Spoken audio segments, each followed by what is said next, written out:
Hey everybody, welcome back. It's Mr. Y, it's Mr. Y Reads. Bang, Phoenix, chapter 38. Aquarius has died, Mystic has died, and it seems everything is about to be consumed by a giant black hole. Aquarius began to shrink. Very soon now, this massive star would be gone from the universe. And where it once was, there would be nothing left but a black hole so vast and powerful it would consume the entire galaxy. "Father," pleaded Lucky. "President Thorntree, look at the sky. It's happening. The black hole is coming. Please listen to me. You have to stop fighting." He screamed with all the force in his lungs, but his voice was drowned out by the destruction all around. No one was listening. Not his father, not the president, not the AXA troopers or the shadow guards. Those people in power who were meant to know what they were doing, they were so fixed on destroying each other, they didn't even see the death that was falling on them, all from above. They were just blasting away at each other, trying to kill as many people as they could, neither side willing to stop, not even for a moment. There was another huge explosion. It knocked Lucky off his feet. The mountain shuddered with the force of it, like it might break to dust beneath him. He looked up at the sky again and felt cold to the centre of his marrow. Aquarius was gone. It was no longer in the universe. It had been annihilated. And the planets around it, one by one, were being sucked into the titanic black hole that was growing in its place. And now, at the heart of the black hole, he could see nothing. He stared and stared at it, but his eyes would not accept it. They kept sliding away, recoiling, unable to gain any grip on its surface. For there was no surface, no depth, no up, no down, no light or dark, no sound or silence. Just nothing.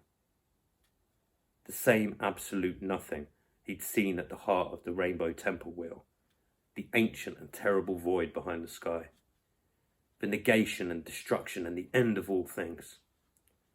His mind buckled before it. An overpowering wave of despair hit him. All meaning was sucked out of the world. All hope and purpose and connection were destroyed. His field of vision narrowed. His eyes lost focus. All he could see now was himself. He was alone in the universe. And nothing matters. Nothing matters anymore. He was going down into darkness when he felt a hand grab his own. A hand he knew. Warmer, smaller, softer. Bixer. Bixer Quicksilver was holding on to him, the connection flowing through them. And the wave of despair receded just a little. She matters. Of course she matters. His focus widened. The blur cleared. He looked at her. She looked at him. There was surprise in her eyes. Exactly the same surprise he felt. They looked down at each other's hands and saw their fingers intertwined. They were holding hands again, just as they had at Gala's concert. "It's connection!" cried Lucky, feeling a sudden dizzy spark of hope. "Connection is the thing that protects against a living death." "Yes," said Bixer. "Remember the captain? I held on to his hand, and he came back. And on Scorpio, you and me and Frolics, we were dancing together, weren't we? We were holding hands, just like we were now."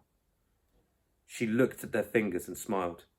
"When you destroy dark matter connections, the nothing gets through. But if we hold on to each other, if we stay connected, then we can survive this," said Lucky, still holding Bixer's hand. He looked up again, and his spark of hope died. Because it wasn't just Aquarius anymore. The entire sky was being pulled apart. Cracks and fractures rippled out from the black hole as the horizon broke in two. Space was shattering above their heads. All around the mountain, AXA and humans were beginning to look up at the broken sky and to see the nothing on the other side.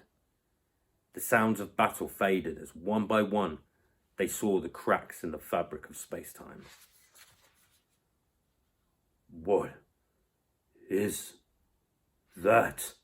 gasped Lucky's father in the sudden silence just below him on the mountainside. "We tried to warn you," said Bixer. "It's the black hole. The wolf that eats the stars. It's here." "How can I stop this?" thought Lucky desperately. "How do you destroy a black hole? If only I could hear the stars. If only I still had the astrolabe." But that vast view of space, wasn't it part of him now? He concentrated, shut his eyes, shut out everything around him. He remembered how it felt to hold the black metal disc in his hands, remembered that feeling of limitless power thrumming beneath his fingertips. And then, in his mind, Lucky went into space. He stopped being conscious of the two armies, the mountain, even the black hole in the sky. He was conscious only of the stars. And here at last he could hear them, but their voices were so faint, so weak, so scared. Falling, dying, out of time. Behind them, he could hear those fragments of strange, sad songs still echoing across infinity. They seemed clearer than ever before, bigger, stronger than the songs of the stars, and older too. They were songs that went right back to the beginning of everything. He gasped as he realised what they were. The 12 Astraeus. They were singing across space, and they had been all along. One by one, they'd been calling to each other, warning of the wolf and their powerlessness before it. But now they were singing to him, and their song was terrible in its simplicity, its clarity, its meaning. Come back to us, come back to us, come back to the sky. And in that moment, Lucky knew at last what his power was meant for and what he had to do. The shock was so great that he crashed out of space and crashed straight back into his body again. No, he thought desperately, there must be another way, there must. But in his mind, the 12 Astraeus sang on, the same song, again and again, and he knew there could be no avoiding it after all. He could not escape the destiny that Garlo had foreseen, the fate he'd hoped he had escaped. All hope was snatched away, and the meaning of her prophecy became finally, fully, horribly clear. It's the end of chapter 39. No, chapter 38. Still 2 more to go. Yeah, what is it that Lucky has to do? The 12 Astraeus are calling him home. But the young boy who harbours all that power is not sure he wants to do it. I'm sure we're going to find out in the next 2 chapters as we reach the conclusion of Phoenix.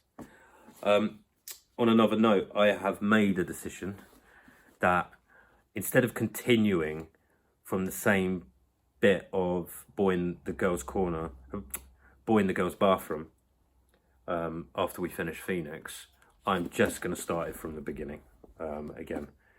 It's a fun book. The chapters are short, so the videos will be shorter, and it'll be cool to start that one from the beginning so that everyone can enjoy it.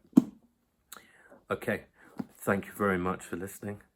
I've been Mr. Y. This has been Mr. Y Reads. Stay safe.